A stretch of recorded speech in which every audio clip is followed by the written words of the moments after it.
First time mic మన దాకా రావడం అంటే ఆల్మోస్ట్ తిరుపతి వెంకటేశ్వర స్వామిని చూసినంత ఆనందంగా ఉంది నాకు. సీరియస్, నేను జబర్దస్త్ స్టేజ్ మీదకి రావడానికి కూడా చాలా తక్కువ టైం పట్టింది, కానీ ఈరోజు ఈ స్టేజ్ మీదకి రావడానికి నిజంగా చాలా ఎక్కువ టైం పట్టింది.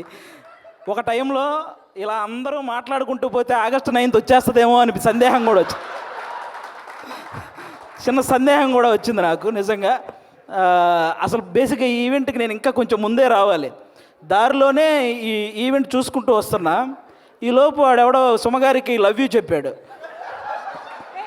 మాదాపూర్ వెళ్ళాల్సిన వాడిని అటు మణికొండ వెళ్ళి తిరిగి మళ్ళీ రివర్స్ అయ్యి వచ్చాను. ఎందుకంటే రాజీవ్ కనకాల గారే ధైర్యం చేయరు సుమగారికి చెప్పడానికి, అలాంటిది అతను ధైర్యం చేశాడు. అది సీరియస్గా సాహసం అనే చెప్పాలి అది. ఓకే, ఈ సినిమా నువ్వా చాలు మళ్ళీ చెప్తావేంటి? ఓకే, ఈ సినిమాలో నేను చేయలేదు. ఈరోజు ఈ ఫంక్షన్కి రావడానికి ఒకే ఒక్క రీజన్, మా నాగబాబు గారు అమ్మాయి ప్రొడ్యూస్ చేసింది కాబట్టి ఈరోజు ఇక్కడికి రావడం జరిగింది అంతే. అంటే ఆయన తన తమ్ముడు కళ్యాణ్ గారి గురించి తప్ప తన గురించి ఏమాత్రం ఆలోచించుకోకుండా నిస్వార్థంగా పనిచేసి తన తమ్ముడు సక్సెస్లో ఆయన కూడా భాగమైన మా నాగబాబు గారు అమ్మాయి ప్రొడ్యూసర్గా చేశారు కాబట్టి ఈరోజు ఇక్కడికి రావడం జరిగింది.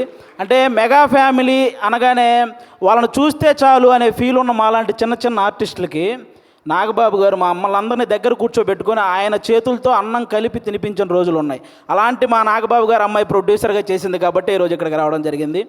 వాళ్ళ అన్నదమ్ముల గురించి ఎవరైనా తప్పుగా మాట్లాడితే ఆయన అడ్డుగా నిలబడి నన్నేమైనా అనండి కానీ నా అన్నదమ్ముల జోలికి మాత్రం రావద్దని ఒక గోడలాగా నిలబడి ఎప్పుడు వాళ్ళని కాపాడుకుంటూ వస్తున్న మా నాగబాబు గారు అమ్మాయి ప్రొడ్యూసర్గా చేసింది కాబట్టే ఈరోజు ఇక్కడికి రావడం జరిగింది. అంటే ఎప్పుడు అన్నయ్య మంచితనం, తమ్ముడు మంచితనం ఇవే మాట్లాడుకుంటూ ఉంటాం, కానీ వాళ్ళని మాకు ఇంత దగ్గరగా చేసిన మా నాగబాబు గారి మంచితనం కూడా మీ అందరికీ తెలియాలి, అందుకే ఈరోజు ఇది చెప్తున్నాను అనమాట. ఇంకా మీ అందరికీ తెలుసు, నిహారిక గారు ఇప్పుడు కాదు ఒక 10 years బ్యాక్ మీకు ఒక స్కిట్ చేశారు, డి వర్సెస్ జబర్దస్త్ అని. అందులో నాగబాబు గారి క్యారెక్టర్ చేశారు నిహారిక గారు. ఆ స్కిట్ నేనే రాశాను. ఫస్ట్ టైం ఒక టైమింగ్ అంటే ఎలా ఉండాలి, ఒక పంచ్ టైమింగ్ వేసేటప్పుడు ఆ మాడ్యులేషన్ ఎలా ఉండాలి, ఇవన్నీ కూడా నాకు ఒక రకంగా అలవాటైంది కూడా నిహారిక గారి టైమింగ్ చూసే. నాకు ఆ రోజు నేను స్కిట్ రాసినప్పుడు ఆ విధంగా నిహారిక గారు అప్పటి నుంచి నాకు పరిచయం అనమాట. అంటే నిహారిక గారు వాళ్ళ పెదనాన్నగారి లాగే కొత్త టాలెంట్ని ఎంకరేజ్ చేసే గుణం ఉంది, వాళ్ళ బాబాయ్ గారి లాగే అనుకున్నది సాధించే గుణం ఉంది, అలాగే వాళ్ళ నాన్నగారి లాగే ఎంత కష్టం వచ్చినా సరే నవ్వుతూ ముందుకెళ్ళే గుణం ఉంది. ఈ మూడు కలిపి ఉంది కాబట్టి ఈరోజు ఇలాంటి సినిమా తీయగలిగింది. అంటే ఇంకో విషయం, వాళ్ళ బాబాయ్ గారి లాగే ట్రెండ్ ఫాలో అయ్యే టైప్ కాదు, ట్రెండ్ సెట్ చేసే టైప్. అందుకే 11 మంది హీరోలను పెట్టి ఒక సినిమా అంటే ఖచ్చితంగా ట్రెండ్ సెట్ చేసినట్టే, అవునా? 11 మంది హీరోలు అంటే ఇప్పుడు రీసెంట్గా మన 11 మంది క్రికెటర్లు మన దేశానికి వరల్డ్ కప్ తెచ్చినట్టు ఈ 11 మంది హీరోలు మా నిహారిక గారికి మంచి విజయాన్ని అందించాలని మనస్ఫూర్తిగా కోరుకుంటున్నాను. మనకు 11 అంటే చాలా గుర్తొస్తాయి, కానీ ఈ సినిమా తర్వాత 11 అంటే ఈ 11 మందే గుర్తొస్తారు. అదైతే నేను నమ్ముతున్నాను. కాబట్టి అంటే ప్రతి ఊర్లో ఒక కమిటీ ఉంటుంది, ఆ కమిటీలో కుర్రాళ్ళు ఉంటారు. బేసిక్గా సమస్యను క్రియేట్ చేసేది వాళ్ళే, సమస్యను సాల్వ్ చేసేది వాళ్ళే, అలాంటి కుర్రాళ్ళు అనమాట.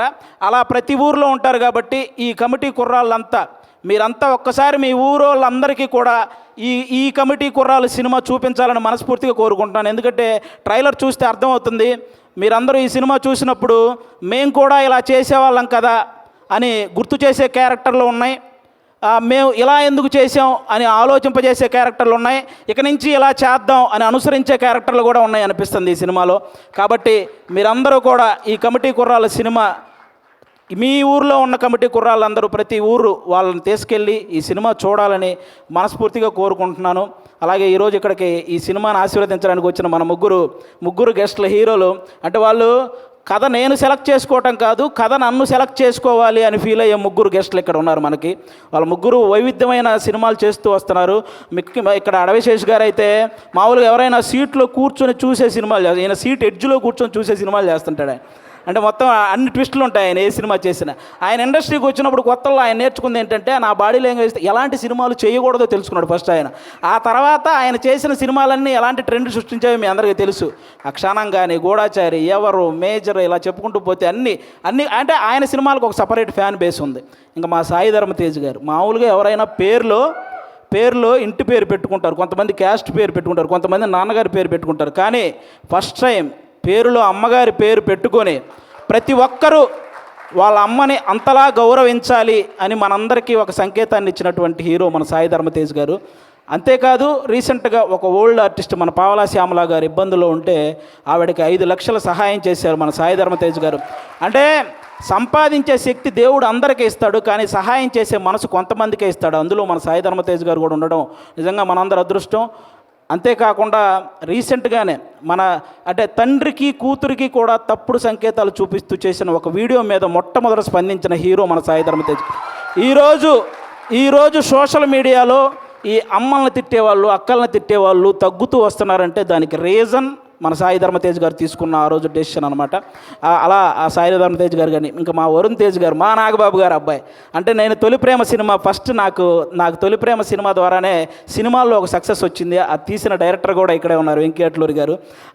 అంటే ఆయన కూడా మెగా ఫ్యామిలీ నుంచి వచ్చిన ఒక హీరో అన్న గర్వం ఎక్కడా ఉండదు మా వరుణ్ తేజ్ గారికి. చిరంజీవి గారు లాగే వైవిధ్యమైన కథలను ఎంచుకుంటూ వెళ్తుంటారు. అంటే అప్పట్లో చిరంజీవి గారు రుద్రవీణ చేశారు, గ్యాంగ్ లీడర్ లాంటి సినిమా చేశారు, అలాగే చంటబ్బాయి లాంటి కామెడీ సినిమా చేశారు, ఆపద్బాంధవ్ లాంటి ఒక ప్రయోగమైన సినిమా చేశారు. అలాగే మా వరుణ్ తేజ్ గారు కూడా తొలి ప్రేమ లాంటి లవర్ బాయ్ క్యారెక్టర్ చేశారు, ఫిదా లాంటి పక్కింటబ్బాయి లాంటి క్యారెక్టర్ చేశారు, అంతరిక్షం లాంటి ప్రయోగం చేశారు, గద్దలకొండ గణేష్ లాంటి మాసు చేశారు, F2 లాంటి ఫన్. అంటే ఒక డైరెక్టర్కి ఛాలెంజ్, నేను ఏదైనా చేయగలను, మీరు ఎలాంటి సబ్జెక్ట్తో వచ్చినా చేయగలను అనే హీరోగా మా వరుణ్ తేజ్ గారు తయారవుతున్నారు. కాబట్టి ఇలాంటి గెస్టులు ఈరోజు మన దగ్గరికి రావడం నిజంగా మీ సినిమాకి, అలాగే ముఖ్యంగా ఇక్కడ ఈరోజు ఎవరైతే కుర్రాళ్ళు ఉన్నారో మొత్తం, నేను బేసిక్గా ఇక్కడ ఎవరో కొత్త కుర్రాళ్ళు అన్నారు, కానీ వాళ్ళు స్టేజ్ మీద మాట్లాడింది, ట్రైలర్లో చేసింది చూస్తే ఈ ముందున్న వాళ్ళందరూ కొత్త కుర్రాళ్ళు అనిపించింది నాకు. అలా మాట్లాడుతున్నారనమాట. కానీ అస్సలు సినిమా ఎక్స్పీరియన్స్ లేని ఈ టాలెంటెడ్ కుర్రాళ్ళకి సినిమా మాత్రమే ఎక్స్పీరియన్స్ ఉన్న సాయి కుమార్ గారితో కలిసి చేయటం మీ అందరూ అదృష్టం నిజంగా. కాబట్టి మీ అందరికీ once again all the best. August 9 తర్వాత ఖచ్చితంగా ఈ సినిమాకి సక్సెస్ మీట్ ఉంటుందని నేను మనస్ఫూర్తిగా కోరుకుంటున్నాను. వన్స్ అగైన్ నిహారిక గారికి కూడా ఆల్ ద బెస్ట్ అండి. Thank you. ఆది గారు. నెక్స్ట్ మీటింగ్కి మైక్ పట్టుకెళ్తున్నారా?